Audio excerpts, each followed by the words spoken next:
আসসালামু আলাইকুম শিক্ষার্থীরা, কেমন আছো তোমরা? নিশ্চয়ই ভালো আছো। আলহামদুলিল্লাহ, আমিও ভালো আছি। সুপ্রিয় শিক্ষার্থীরা, নিশ্চয়ই তোমরা ঘরে আছো, নিরাপদে আছো, ভালো আছো। হ্যাঁ শিক্ষার্থী বন্ধুরা, আজ আমি তোমাদের অষ্টম শ্রেণীর তথ্য যোগাযোগ প্রযুক্তি বইটি নিয়ে হাজির হয়েছি। তোমরা খাতা কলম নিয়ে বসে যাও। হ্যাঁ শিক্ষার্থী বন্ধুরা,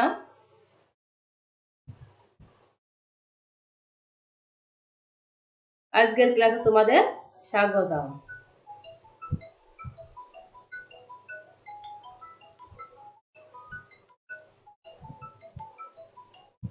উপস্থাপনায় আছি আমি শিরিনা খাতুন, সহকারী শিক্ষক, বানিয়ারগাতি মহিলা মডেল দাখিল মাদ্রাসা, সদর যশোর। শ্রেণী অষ্টম, বিষয় তথ্য যোগাযোগ প্রযুক্তি, অধ্যায় 4, পাঠ 22।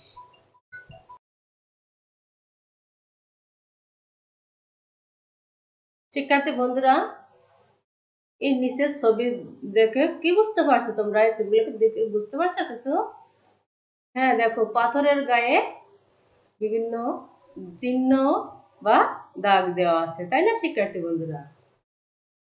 এগুলো হলো কি প্রাচীন কাল বা আদিকালে মানুষের হিসাব পদ্ধতি। এটা হচ্ছে প্রাচীন কাল বা আদিকালে মানুষের হিসাব পদ্ধতি, এইভাবে করে রাখতো আগেরকার মানুষরা।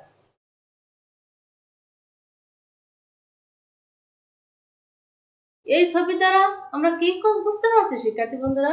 হ্যাঁ, প্রথম ছবিতে কি করছে, হাতে গণনা করছে, তাই না? 1 2 3 4 5 এভাবে গণনা করছে। আর পাশে কি করছে, নিশ্চয় হিসাব করছে। হ্যাঁ, এগুলো হচ্ছে গণনার কাজ করা হচ্ছে বা হিসাবের কাজ করা হচ্ছে। শিক্ষার্থী বন্ধুরা, তাহলে কম্পিউটারে হিসাব নিকাশ করার প্রোগ্রামকে কি বলে? তোমরা নিশ্চয়ই বুঝতে পারছো। হ্যাঁ, কি বলে?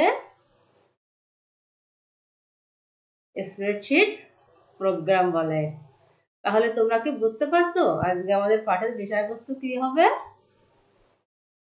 হ্যাঁ, আমাদের আজকের পাঠ হচ্ছে স্প্রেডশিট। আমরা আজকে তোমাদের স্প্রেডশিট সম্পর্কে আলোচনা করব। হ্যাঁ শিক্ষার্থী বন্ধুরা, তাহলে এই পাঠের শিখন ফলটা কি? শিখন ফলটা দেখে নাও।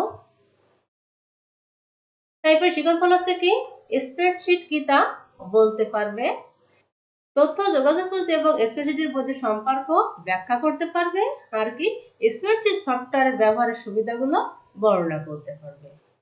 তাহলে আজকের শিখন ফলটা কি শিক্ষার্থী বন্ধুরা? স্প্রেডশিট কি তা বলতে পারবে, তথ্য যোগাযোগ প্রযুক্তি এবং স্প্রেডশিটের মধ্যে সম্পর্ক ব্যাখ্যা করতে পারবে, স্প্রেডশিট সফটওয়্যারের ব্যবহারের সুবিধাগুলো বর্ণনা করতে পারবে।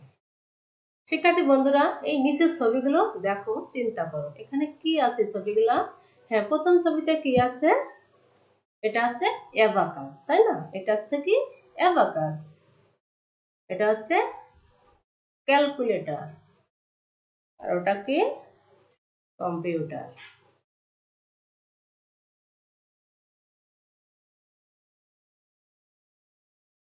হ্যাঁ শিক্ষার্থী বন্ধুরা, তাহলে আমরা এখানে দেখলাম অ্যাবাকাস, ক্যালকুলেটর আর হচ্ছে কম্পিউটার।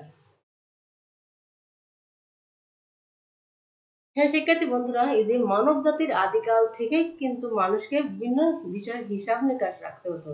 কখনো পাথরে, কখনো গাছের বাকলে, বিভিন্ন চিহ্ন দিয়ে মানুষ কি করতো, হিসাব রাখতে চেষ্টা করত। আর এ চেষ্টা থেকেই মানুষ প্রথম আবিষ্কার করে কোনটা, এই অ্যাবাকাস। যে হিসাব নিকাশের প্রথম চিন্তা থেকে আসে কোনটা, অ্যাবাকাস।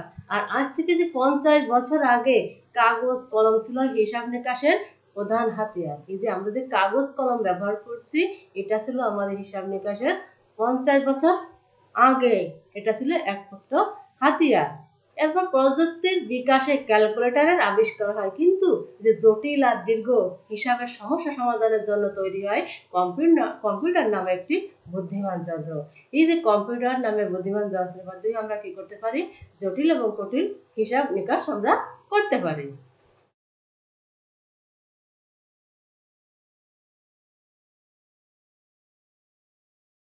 তাহলে শিক্ষার্থী বন্ধুরা, তাহলে যে মানব জাতির আদিকাল থেকে কি মানুষ বিভিন্ন বিষয়ে হিসাব রাখতে হতো মানুষকে। কখনো কি করতো, সে পাথরে বা গাছের বাকলে বিভিন্ন চিহ্ন দিয়ে কি করতো, তারা মানুষ হিসাব করে রাখতো।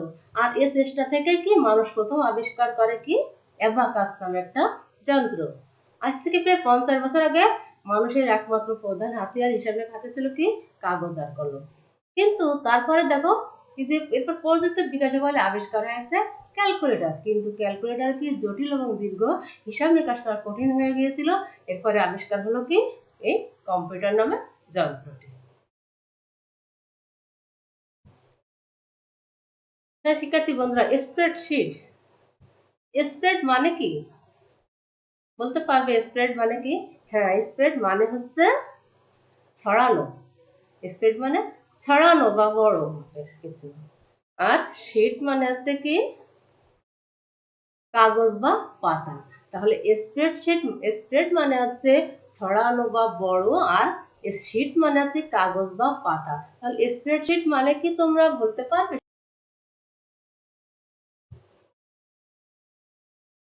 ঠিক আছে বন্ধুরা, এই যে স্প্রেডশিটের আবেদনিক অর্থ হলো কি ছড়ানো বড় মাপের পাতা বা কাগজ।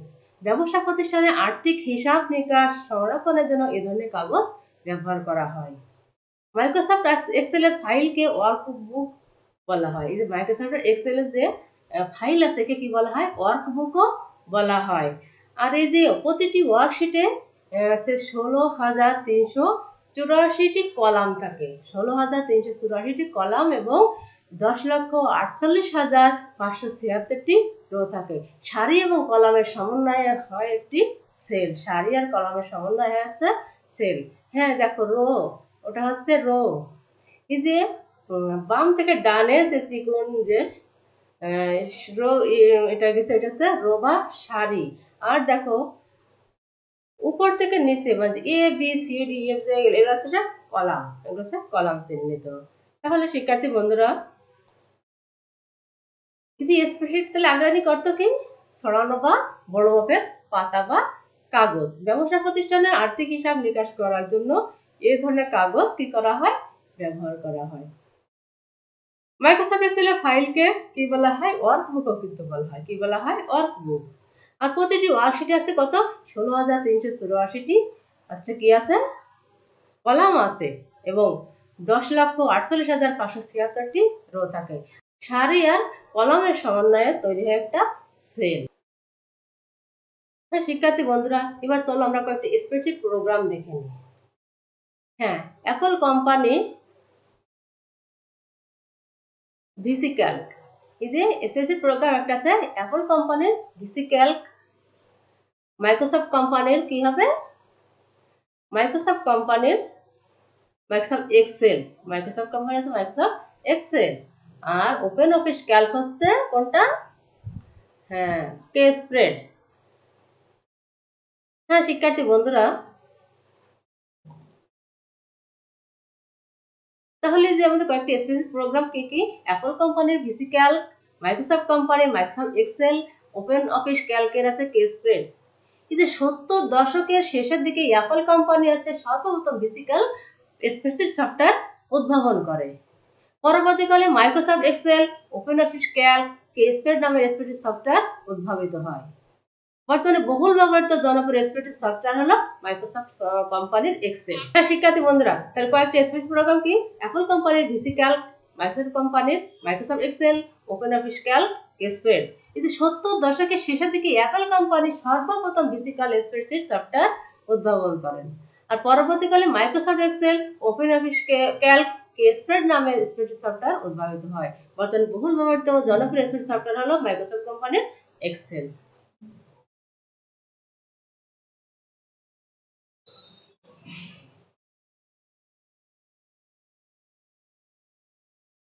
হ্যাঁ শিক্ষার্থী বন্ধুরা,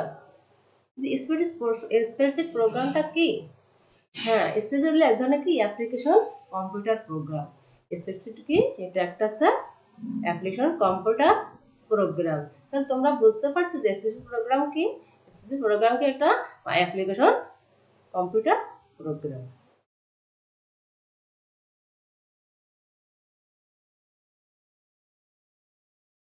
এই স্প্রেডশিট প্রোগ্রামকে তাহলে শিক্ষার্থী বন্ধুরা, স্পেসিফিক প্রোগ্রাম এটাকে কি বলা হয়? ওয়ার্কবুকও বলা হয়।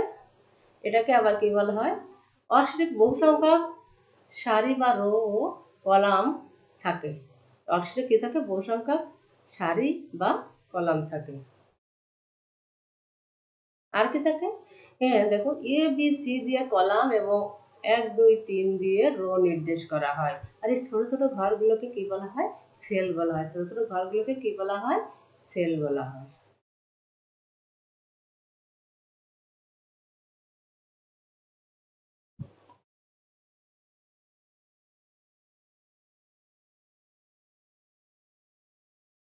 হ্যাঁ শিক্ষার্থী বন্ধুরা, ওয়ার্কশিটের গঠন, ওয়ার্কশিটের গঠনটা কেমন? তোমরা কি বলতে পারবে ওয়ার্কশিটের গঠন কেমন? হ্যাঁ দেখে নাও, ওয়ার্কশিটের গঠনটা দেখে নাও।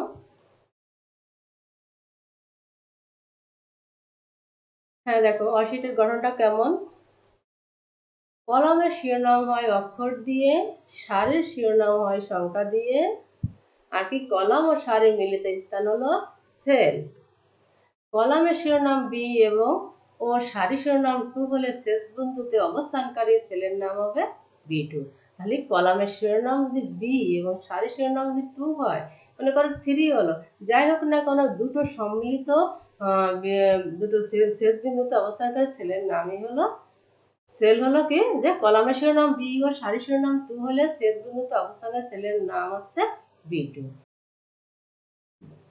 হ্যাঁ শিক্ষার্থী বন্ধুরা, এবার আমি দেখবো তথ্য যোগাযোগ এবং স্পেসের সম্পর্ক। হ্যাঁ শিক্ষার্থী বন্ধুরা, তথ্য প্রযুক্তি এবং স্মার্টফোনের সম্পর্ক কি? দেখো, বর্তমান যুগ হলো কি তথ্য যোগাযোগ যুগ। বিভিন্ন প্রকার ব্যবসায়িক কাজে এবং যে কোনো গবেষণায় প্রাপ্ত উপাত্তকে বোধগম্যভাবে উপস্থাপনের জন্য উপাত্তগুলোকে বিশ্লেষণ করতে হয়।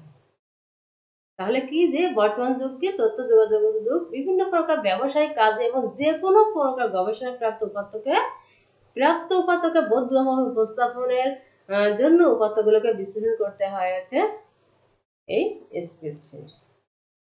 স্প্রেডশিট প্রোগ্রামে একটা ওয়ার্কশিটের সব ধরনের উপাত্ত প্রবেশ করানো যায়। কি করা যায়? স্প্রেডশিট প্রোগ্রামে সব ধরনের উপাত্ত কি করা যায়?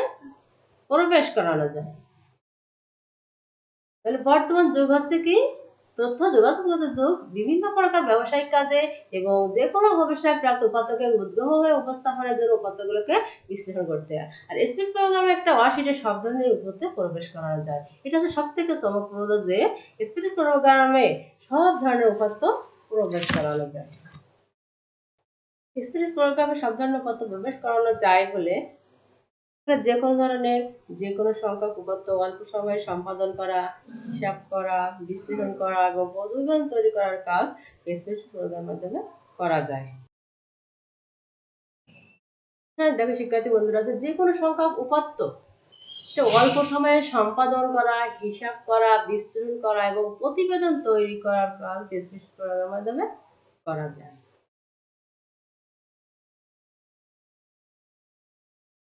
এবার আমরা দেখব যে স্প্রেডশিট ব্যবহারের সুবিধাটা কি। এটা আমরা কেন ব্যবহার করব, এটার সুবিধাগুলোকে আমরা দেখে নিই। এটা কি দৈনন্দিন হিসাব সংরক্ষণ ও বিশ্লেষণ করা যায়। আর কি হিসাবের কাজ দ্রুত এবং নির্ভুলভাবে সম্পাদন করা, যে কোনো বড় জটিল যত ধরনের হিসাব আছে এখন এটাকে দ্রুত এবং নির্ভুলভাবে সম্পাদন করা যায়।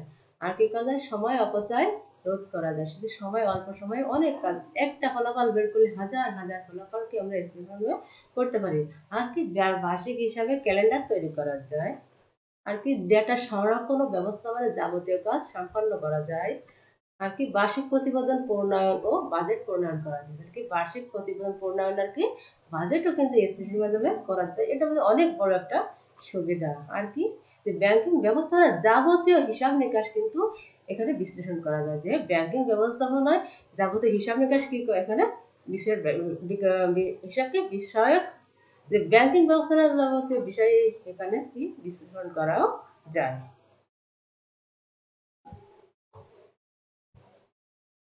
তাহলে শিক্ষার্থী বন্ধুরা, তাহলে আমাদের যে স্প্রেডশিটের সুবিধাটা কি? যে দৈনন্দিন হিসাব সংরক্ষণ ও বিশ্লেষণ করা যায়, হিসাবের কাজ দ্রুত নির্ভুলভাবে সম্পাদন করা যায়, সময় অপচয় রোধ করা যায়, বার্ষিক হিসাবের ক্যালেন্ডার তৈরি করা যায়, আর কি ডেটা সংরক্ষণ ও ব্যবস্থাপনার যাবতীয় কাজ সম্পন্ন করা যায়, বার্ষিক প্রতিবেদন প্রণয়ন ও বাজেট প্রণয়ন করা যায়, ব্যাংকিং ব্যবস্থাপনার যাবতীয় হিসাব বিষয়ক বিশ্লেষণ করা যায়। আর কি করা যায়?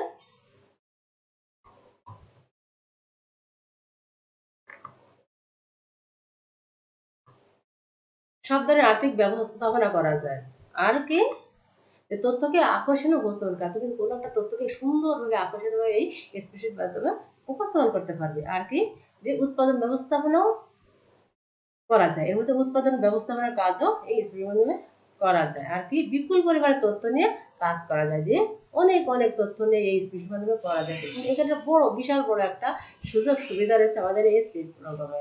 আর কি কোনো শিক্ষা প্রতিষ্ঠান আয় ব্যয় হিসাব করা যায়, যে কোনো শিক্ষা প্রতিষ্ঠানের যে আয় ব্যয় আছে, আমাদের প্রতিনিয়ত যত রকমের আয় ব্যয় আছে আমরা সবকি এই স্প্রেডশিটের মাধ্যমে করতে পারবো। আর কি ছাত্রছাত্রীদের পরীক্ষার ফলাফল প্রস্তুত করা যায় খুব অল্প সময়ে, খুব সহজে কি আমরা ছাত্রছাত্রীদের পরীক্ষার ফলাফলও প্রস্তুত করতে পারবো।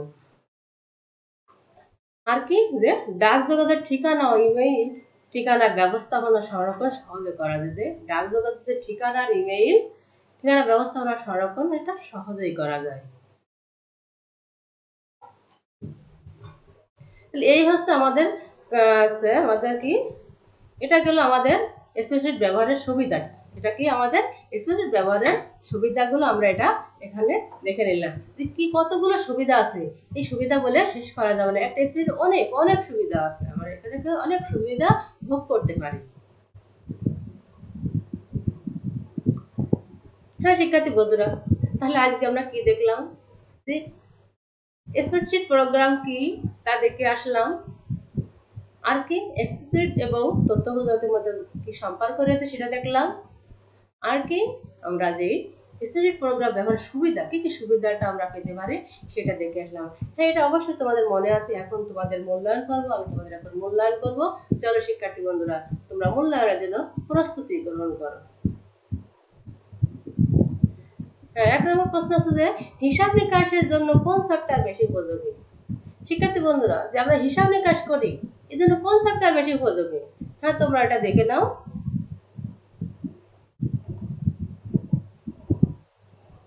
তো শিক্ষার্থী বন্ধুরা, হিসাব নিকাশের কোন সফটওয়্যার বেশি উপযোগী, হ্যাঁ উত্তর আছে কি স্প্রেডশিট। কোনটা হবে উত্তর, স্প্রেডশিট। তোমরা মনে রেখো এগুলা। এবার 2 নম্বর আছে সর্বপ্রথম উদ্ভাবিত স্প্রেড প্রোগ্রাম কোনটি। শিক্ষার্থী বন্ধুরা, সর্বপ্রথম কোন স্প্রেড প্রোগ্রামটি উদ্ভাবন করা হয়েছে, নিশ্চয়ই তোমরা পারবে। কি হবে সেটা, বিসিক্যাল। সেটা আছে কি বিসিক্যাল। 3 নম্বর আছে কি কোন ব্যবসা প্রতিষ্ঠানের পূর্ণাঙ্গ আর্থিক চিত্র তুলে ধরা হয় কোনটির মাধ্যমে। কোন ব্যবসা প্রতিষ্ঠানের পূর্ণাঙ্গ যে আর্থিক চিত্র এগুলো তোলা হয় কোনটির মাধ্যমে, নিশ্চয়ই তোমরা বুঝতে পারছো কোনটির মাধ্যমে। হ্যাঁ এটা আছে উত্তর আছে স্প্রেডশিট। এটা হচ্ছে কি স্প্রেডশিট। 4 নাম্বার দেখো। হ্যাঁ শিক্ষার্থী বন্ধুরা, 4 নাম্বার প্রশ্নটা কি আছে, যে বর্তমানে বহুল ব্যবহৃত জনপ্রিয় স্প্রেডশিট সফটওয়্যার কোনটি। যে বর্তমানে যে বহুল ব্যবহৃত জনপ্রিয় সফটওয়্যার ব্যবহার করা আছে এটা কোনটা। হ্যাঁ নিশ্চয়ই পারবে, এটা কি এমএস এক্সেল। হ্যাঁ শিক্ষার্থী বন্ধুরা, তাহলে তোমাদের মূল্যায়ন পর্বটা আমি শেষ করে ফেললাম। এখন তোমরা চলো আমরা তোমাদের একটা বাড়ির কাজ দিই। হ্যাঁ শিক্ষার্থী বন্ধুরা, অবশ্যই তোমরা বাড়ির কাজগুলো করবে, কারণ অল্প অল্প করে পড়তে পড়তে তোমার দেখবে একদিন তোমাদের সিলেবাসটা কমপ্লিট হয়ে যাচ্ছে।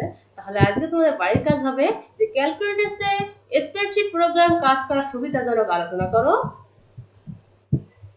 স্প্রেডশিট এবং মাইক্রোসফট ওয়ার্ডের মধ্যে পার্থক্য নির্দেশ করো। এই দুটো তোমাদের বাড়ির কাজ থাকবে। তাহলে ক্যালকুলেটরসে স্প্রেডশিট প্রোগ্রামে কাজ করার সুবিধাজনক আলোচনা করো, আর একটা কি স্প্রেডশিট এবং মাইক্রোসফট ওয়ার্ডের মধ্যে পার্থক্য নির্দেশ করো। এই দুটো বাড়ির কাজ তোমরা করে আসবে। হ্যাঁ শিক্ষার্থী বন্ধুরা, তাহলে তোমাদের বাড়ির কাজটা দিলাম। এটা তোমরা অবশ্যই প্রতিষ্ঠান খোলার পরে বাড়ির কাজটা তোমাদের শিক্ষকদের জমা দিবে। শিক্ষার্থী বন্ধুরা, তোমরা এত সময় আমার সঙ্গে যে ক্লাসটা করলে, তোমরা অবশ্যই এটা মনে রাখার চেষ্টা করবে এবং নিয়মিত লেখাপড়া করবে। তোমরা ভালো থাকবে, বাড়ির বাইরে যাবে না, সদা সর্বদা সত্য কথা বলবে, বড়দের সম্মান করবে, ছোটদের স্নেহ করবে। হ্যাঁ শিক্ষার্থী বন্ধুরা, তোমাদের সকলের সুস্বাস্থ্য ও দীর্ঘায়ু কামনা করে আমি আমার ক্লাসটা এখানে শেষ করছি। সবাইকে ধন্যবাদ। সবাইকে ধন্যবাদ।